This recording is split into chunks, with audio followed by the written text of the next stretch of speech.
Pronto, a partir deste momento começamos oficialmente o nosso encontro e então eu vou desde já compartilhar a tela. Eh, Cá está, compartilhar, muito bem. Eh, e vamos para a nossa terceira sessão. Cá está. São Paulo, o Apóstolo e o Teólogo, é o título genérico das nossas conversas, deste curso, digamos assim. E hoje vamos conversar um pouco sobre o Espírito Santo, essa pessoa da Santíssima Trindade, que é um autêntico mistério, mas que São Paulo, eu acho que fala maravilhosamente, tanto quanto se pode falar de um mistério. Começo então por dizer isto. Deixem-me pôr assim. Eu creio que podemos dizer que, pelo menos eu digo, que São Paulo foi o primeiro e o maior teólogo do Espírito Santo. As afirmações do apóstolo à terceira pessoa da Santíssima Trindade são inúmeras e poderiam talvez catalogar-se em duas grandes perspectivas, uma mais pessoal e outra mais comunitária e eclesial. Eu vou voltar ligeiramente atrás, só aqui para, para eliminar o som. Pronto. Acho que já eliminei o som de todas as pessoas que, pronto, tínhamos esquecido de fazer isso há bocado. Há uma experiência pessoal que eu nunca me importo de partilhar e não deixo de partilhar. Eu fiz o meu curso de teologia na Universidade Católica, a maior parte dos anos, e só no último ano, no quinto ano, é que eu tive uma cadeira, que agora já nem existe, uma disciplina chamada São Paulo e Atos, Atos dos Apóstolos. Nessa altura, esta cadeira unia os escritos de São Paulo e os Atos dos Apóstolos, porque os Atos dos Apóstolos, apesar de serem um escrito de São Lucas e não de São Paulo, falam muito da vida do São Paulo, como nós vimos nos primeiros dias. E, portanto, havia uma cadeira que juntava estas duas coisas. E nesta cadeira, no fim do meu curso, no quinto ano de teologia, é que eu, se é que isto se pode dizer alguma vez, foi só aí que eu passei a admirar o São Paulo, por um lado, porque eu não gostava muito do São Paulo, e que eu pude entender, se é que se pode entender alguma coisa de Deus e do Espírito Santo, foi só nesse curso, no fim do curso, no quinto ano, nessa cadeira, que eu acho que compreendi, pelo menos para mim, aquilo que eu ainda hoje acredito acerca do Espírito Santo. E foi São Paulo que me ensinou. Foi São Paulo que me comunicou e testemunhou. E, portanto, há aqui ao falar deste tema até, há como que uma dívida de gratidão pessoal minha ao São Paulo e ao professor que me deu esta cadeira, que depois até chegou a reitor da Universidade Católica e já faleceu, o professor Isidro Maus. Bom, portanto, eu acho que falar do Espírito Santo, o melhor é irmos a São Paulo e é ele que nos guia nessa viagem ao mistério da Santíssima Trindade, concretamente do Espírito Santo. Vou passar então aqui a outro slide.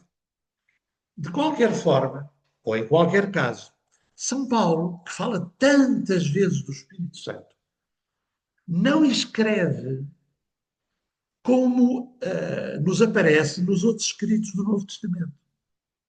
Ou até num ou outro livro do Antigo Testamento, a Sabedoria, um ou outro, enfim. No Novo Testamento fala-se do Espírito Santo nos Evangelhos de maneira metafórica. Compara-se o Espírito Santo a determinadas realidades, a imagens.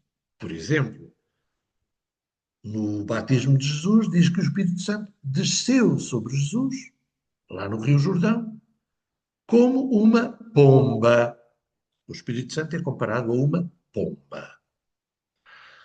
Jesus comparou o Espírito Santo a outras coisas. Comparou ao sopro, ao vento. uma forte rajada de vento. Por exemplo, na conversa com Nicodemos, só para dar um exemplo, tens que nascer do Espírito. O Espírito não sabes de onde vem nem para onde vai, é como o vento, não sabes de onde vem nem para onde vai. Portanto, o Espírito Santo é comparado à pomba, é comparado ao vento, é comparado ao fogo. Nós vemos no livro dos Atos dos Apóstolos que São Lucas diz que no dia de Pentecostes o Espírito Santo desceu sobre os apóstolos como línguas de fogo que pousaram sobre a cabeça dos apóstolos. Portanto, nós conhecemos essas coisas. Então, no Novo Testamento, muitas vezes fala-se do Espírito Santo através de metáforas, de imagens, de comparações, de imagens. Fogo, vento, pomba. São Paulo não fala dessa maneira. São Paulo não usa propriamente imagens, metáforas para falar do Espírito Santo. São Paulo compreende e fala do Espírito Santo de uma forma existencial. Quer dizer, com uma presença muito próxima de Deus em nós. O Espírito Santo é Deus, não é uma pomba, não é vento, não é fogo. O Espírito Santo é Deus. E é Deus que, espiritualmente e invisivelmente, vive dentro de nós. E também vive no mundo, na igreja, na história dos seres humanos, nas sociedades. Então, é Deus a viver no meio de nós. É assim que São Paulo fala do Espírito Santo. E eu acho muito bonito, e como digo, é como eu entendo o mistério do Espírito Santo. Se é que nós podemos entender alguma coisa do mistério de Deus. Então, como eu vos dizia há pouco, agora baixo outra vez isto, como eu vos dizia há pouco, hum, as inúmeras vezes que São Paulo fala do Espírito Santo, penso que podem ser catalogadas em dois grandes grupos. Um dos grupos dos textos fala-nos do Espírito Santo em termos mais pessoais, da relação de Deus com cada pessoa, através do Espírito Santo, e um outro grupo de textos fala-nos mais do Espírito Santo de maneira comunitária, coletiva, presente no mundo e, sobretudo, na Igreja. Então, comecemos pelo primeiro grupo de textos. O Espírito Santo, uma realidade divina que é possível e passível de ser experimentado por cada pessoa. Faço aqui, eu escolhi aqui três citações, mas podia ter escolhido muitas outras, porque São Paulo fala abundantemente disto. Por exemplo, na primeira carta aos Coríntios, no capítulo 3, versículo 16, diz: Não sabeis que sois santuário de Deus e que o seu Espírito habita em vós?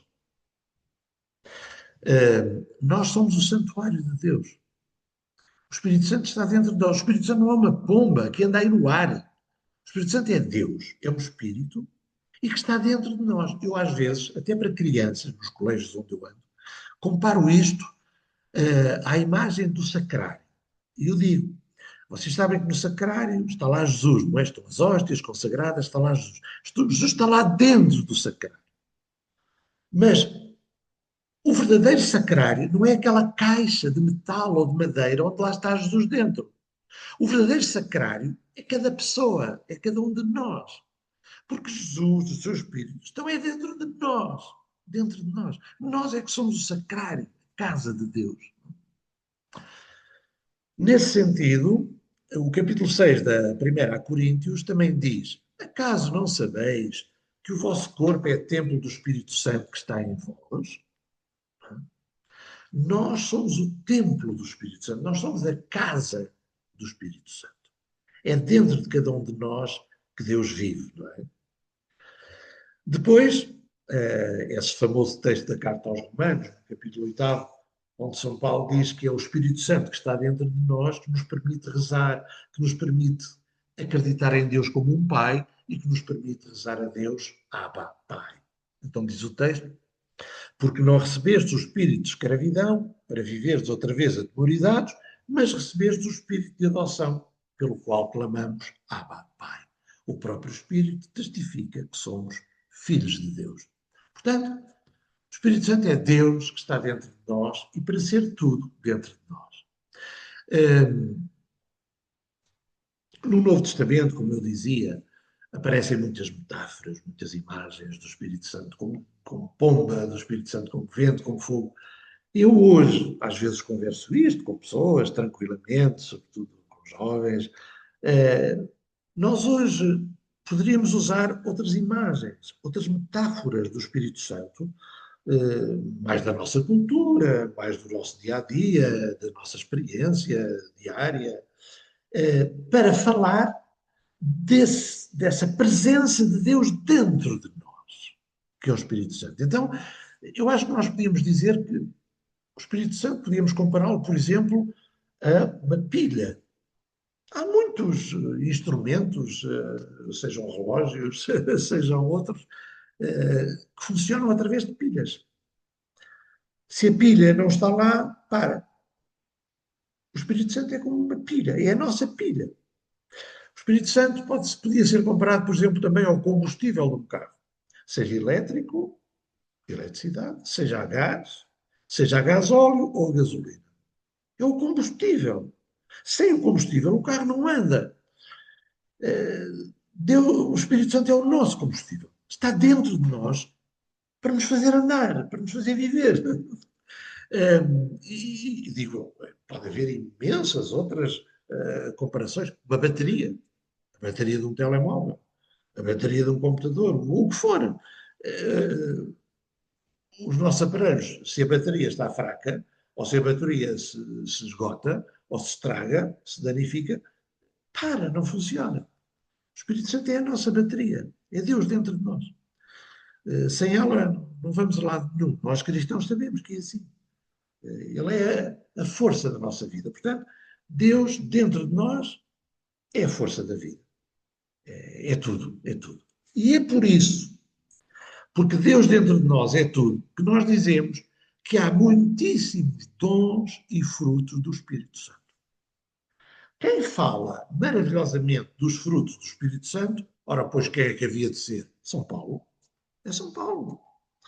São Paulo, na carta aos Gálatas, no capítulo 5, versículos 22 e 23, São Paulo fala de 9 frutos do Espírito Santo.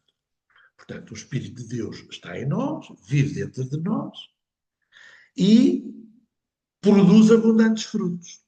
De quê? Amor, alegria, paz, paciência, benignidade, bondade, fidelidade, mansidão, temperança. Contra tais coisas não há lei. Portanto, o Espírito Santo é Deus e Deus é nós, que nos dá isto tudo, estando dentro de nós. Deus dá-nos, o Espírito Santo dá-nos amor, alegria, paz, paciência, bondade, dá-nos tudo, tudo. Não há nada que fique fora de Deus, não há nada que fique fora dos dons, dos frutos do Espírito Santo em nós. Deus é tudo para nós, é tudo. Eu lembro-me que quando era pequeno, e isso pode ter acontecido com algum de vocês, não sei, nos catecismos falava-se dos frutos do Espírito Santo. Havia catecismos que falavam em 8 frutos e outros em 12.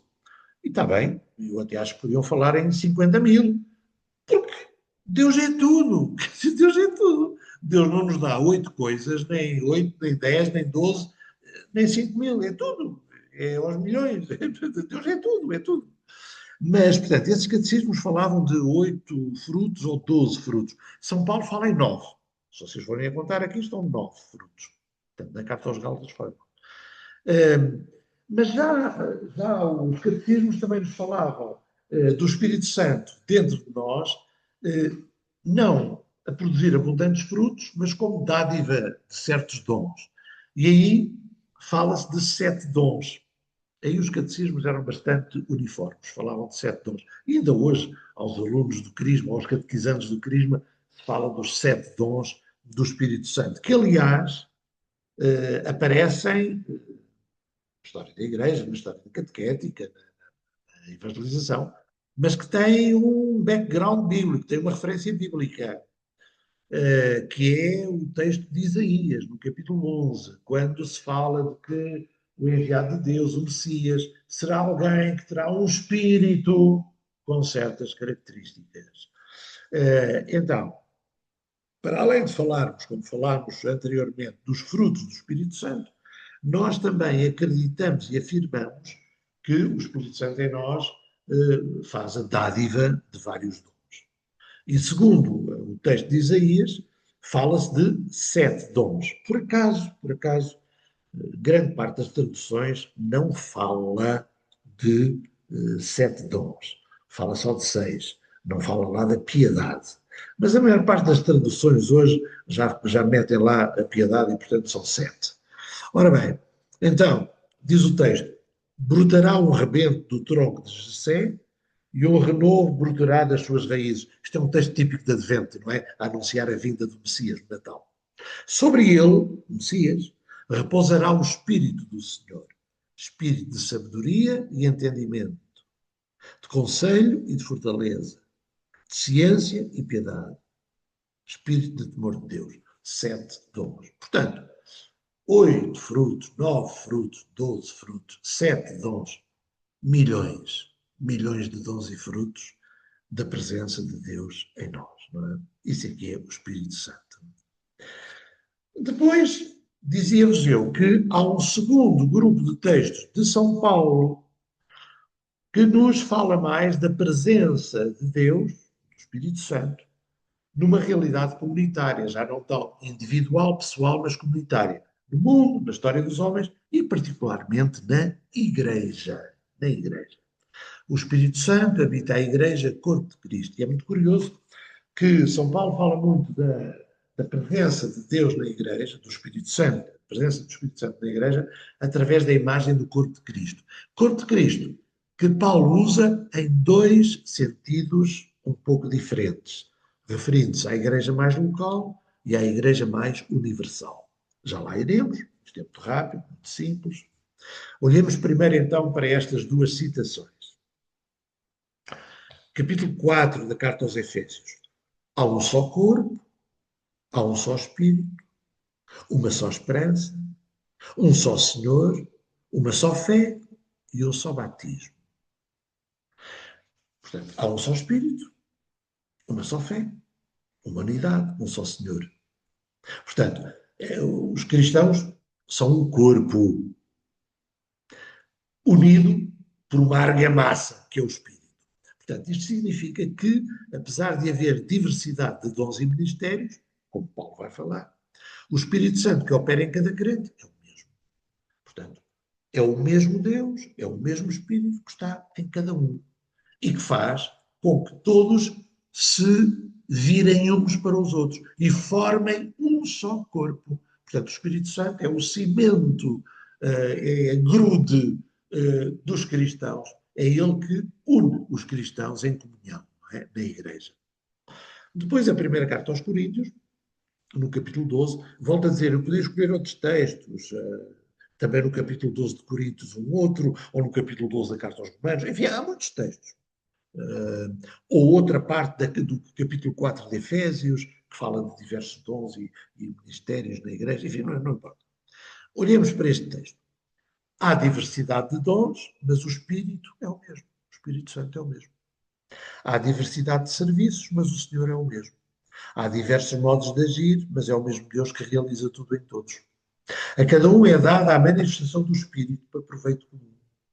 Portanto, o Espírito está em cada um, mas para o proveito de todos, para a construção da comunidade. A um é dada pela ação do Espírito, uma palavra de sabedoria, a outro uma palavra de ciência, segundo o mesmo Espírito, a outra fé, no mesmo Espírito, a outro o dom das curas, no único Espírito, a outro o poder de fazer milagres, a outra profecia, a outro o discernimento dos Espíritos, a outra variedade de línguas, a outro por fio a interpretação das línguas.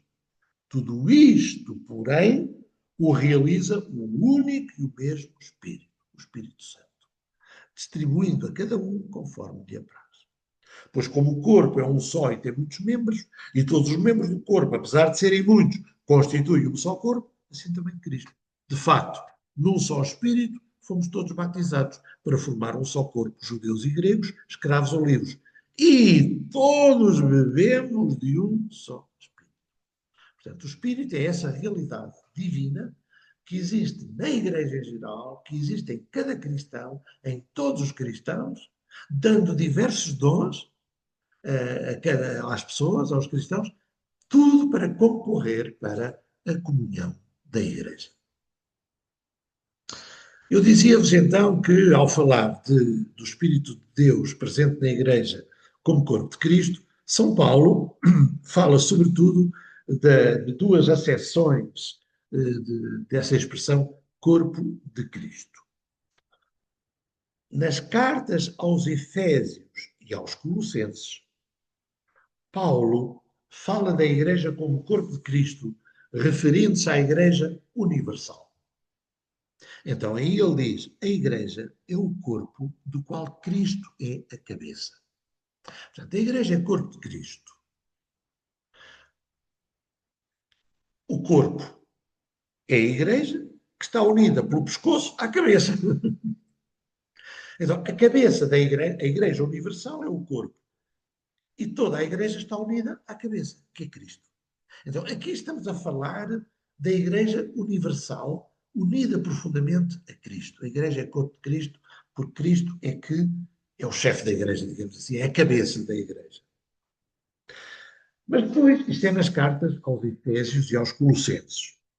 Mas nas cartas aos Coríntios e aos Romanos, Paulo fala da Igreja como corpo de Cristo, não referindo-se à Igreja universal, ao tal corpo de que Cristo é a cabeça, mas sim referindo-se à igreja local, a cada comunidade cristã concreta, deste ou daquele lugar. Então, em Corinto há uma igreja de corpo de Cristo, em Jerusalém há um corpo de Cristo, em Laodiceia há um corpo de Cristo, em Antioquia há um corpo de Cristo. E então é aí, nesse corpo de Cristo local, que vai haver também muitas funções na Igreja, conforme num corpo humano também há muitos órgãos com muitas funções, os olhos, os ouvidos, o nariz, as mãos. Assim também em cada comunidade local, em cada igreja local, em cada paróquia, digamos assim, em cada comunidade cristã, também há muitos olhos, muitos ouvidos, muitas bocas, isto é, há muitos catequistas, há muitos acólitos, há muitos profetas, há muitos evangelizadores, há muitos ministros da comunhão, okay? Há muitos serviços e ministérios, mas todos ao serviço do corpo, que é a comunidade, e todos fruto da ação do Espírito Santo em cada um. De qualquer modo, e ainda que possa voltar a esta questão, quer na acessão de Igreja Corpo de Cristo e Igreja Universal, ou na acessão de Corpo de Cristo e Igreja Local, em qualquer dos dois casos, é sempre o Espírito Santo que garante a unidade. É ele que promove a comunhão e a unidade da Igreja. Seja a Igreja Universal, seja a comunidade eclesial local. E, finalmente, hoje talvez depois seja um pouco mais breve, uma palavra que tem muito a ver também com este jubileu que estamos a celebrar, o Jubileu da Esperança. É que São Paulo também relaciona o Espírito Santo com a esperança. E é por causa disso que o Papa Francisco, ao convocar o Jubileu 2025 como Jubileu da Esperança, cita a carta de São Paulo aos Romanos, no capítulo 5, versículo 5. Portanto, é também o Espírito Santo que, individual ou comunitariamente, gera a comunhão e a esperança. Estivemos a ver um pouco mais como é que ele gera a comunhão, no sentido de que leva os cristãos a virarem-se uns para os outros, a atenderem uns aos outros, a formar solidariamente uma comunidade. É uma força agregadora e não uma força que dispersa, não é? Jesus também dizia: eu uno, o lobo mau dispersa, o mau pastor dispersa, não é? As ovelhas, pronto. Então, o Espírito Santo congrega, gera a comunhão. Nós, no princípio das missas, costumamos sempre dizer, em nome do Pai, do Filho e do Espírito Santo, a graça de Deus nosso Pai, a comunhão do Espírito Santo, a graça de Deus, do Senhor Jesus Cristo, o amor do Pai e a comunhão do Espírito Santo estejam sempre convosco. Isto é uma frase que nos aparece na segunda carta aos Coríntios, capítulo 13. Cá está, São Paulo, outra vez, uma vez mais São Paulo, São Paulo, a comunhão do Espírito Santo. Nós citamos isso logo no princípio de cada missa. Estamos reunidos em comunidade, em cada Eucaristia, na comunhão do Espírito Santo. O Espírito Santo gera a comunhão, mas o Espírito Santo também gera a esperança. A esperança. E diz a carta aos Romanos, no capítulo 5, frase que deu origem à convocação, à proclamação do jubileu de 2025 pelo Papa Francisco: a esperança não engana, ou a esperança não confunde, spes non confundit, não é? Porque o amor de Deus foi derramado em nossos corações pelo Espírito Santo que nos foi dado. O amor de Deus está em nós, pela força do Espírito Santo. O Espírito Santo é o amor de Deus em nós e leva-nos a ter esperança. E por isso nós confiamos em Deus. E a esperança não engana. E isto realmente é importantíssimo, porque para além daqueles dons que falávamos do Espírito Santo, para além daqueles frutos que falávamos do Espírito Santo, o Espírito Santo é tudo em nós e é também a esperança.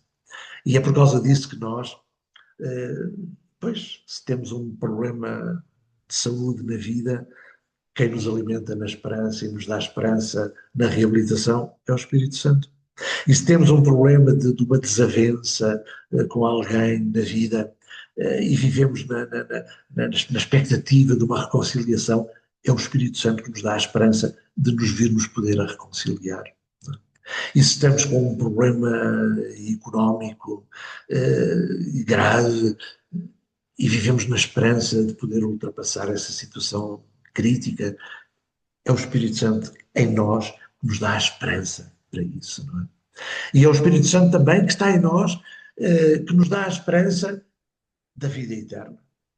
E é o Espírito Santo que está em nós que nos dá a esperança de superar os embates difíceis da vida e das mortes e dos seres próximos que desaparecem. A esperança que nos move é fruto realmente do Espírito Santo que está dentro de nós. Portanto, o Espírito Santo, para além de todos os seus dons e frutos, gera a comunhão e a esperança.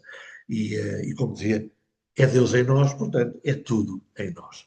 E eu acho que hoje me ficaria por aqui, exatamente. Vou deixar o compartilhar da tela, que chama-se interromper, o compartilhamento, exatamente. E então, fico... Ai, o meu amigo Aires Gameiro, meu Deus. Oh, que foi meu professor no meu primeiro ano de teologia. O Aires Gameiro, que me deu uma cadeira. Eram três professores.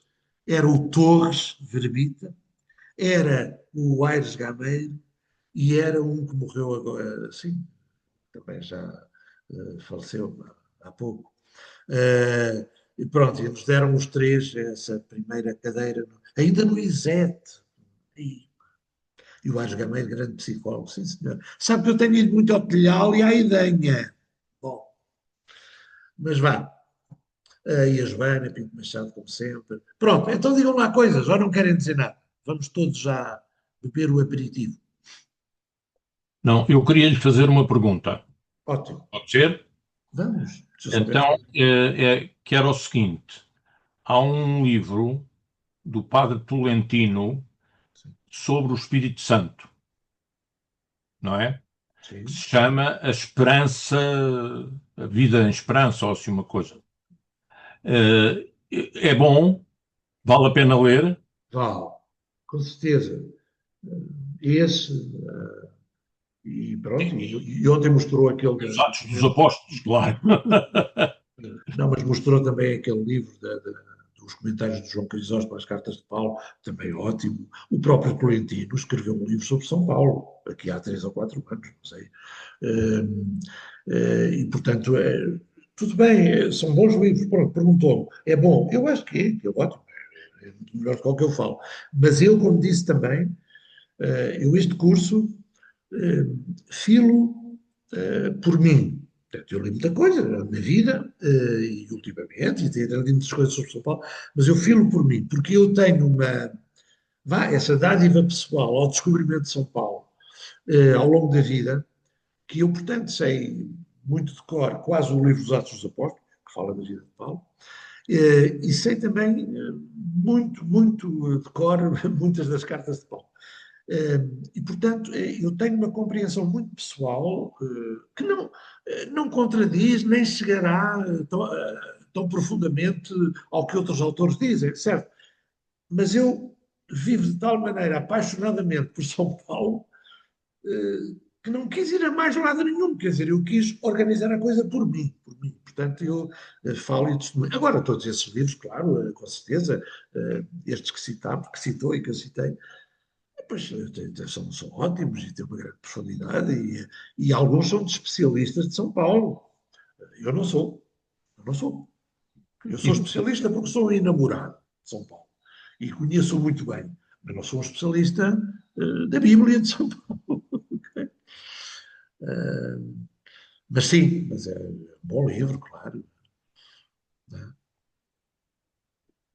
Pois é, São Paulo não há nada como ir lê-lo e já está. Está aqui um chat. Muito bem, está bem. A metamorfose é uma ajuda sobre estas indicações bibliográficas que estávamos a falar. Está bem, está bem. Bom, vamos então ficar por aqui. Aliás, acabou de dar um toque aqui no meu convento, eh, audível nesta sala onde eu estou, que é o toque a chamar para a missa. À missa pois, do Ai, coisa tão boa. aniversário. é do aniversário. Aniversário da dedicação da igreja. Olha, afinal há tempo, ainda lá vou. Vou lá, eu não pensava ir a esta missa, mas faz hoje 20 20, anos. 20 anos a dedicação da nossa igreja. Eu estava cá, eu era provincial nessa altura, veio cá o Dom José Policarpo, que era o Bispo de Lisboa, patriarca, Já lá vão 20 anos. derramou, 20 anos, derramou, foi assim, a missa aqui, derramou litros de azeite em cima da pedra do altar, fez lá uma Caldeira. michelada, Jesus quase nadava no meio do azeite. Depois pusemos as 4 velinhas em 4 cantos da igreja, nos 4 cantos do reto. Exatamente. E hoje estão lá as Hoje, velinhas. A que está à esquerda do altar era a minha. Depois havia uma outra para o Frei Mateus, que era o prior do convento, outra do Dom José Policarpo, que era o arcebispo, o patriarca, o bispo, e outra do Frei Filipe, que ia começar a ser o reitor da igreja. Lá está. Eu vou lá então, bem, ainda tenho tempo. Por nós. E vocês por mim que bem preciso. Boa noite e até amanhã, está bem? amanhã. Boa noite. Amanhã, Até boa amanhã. tarde. Muito obrigada. Obrigada.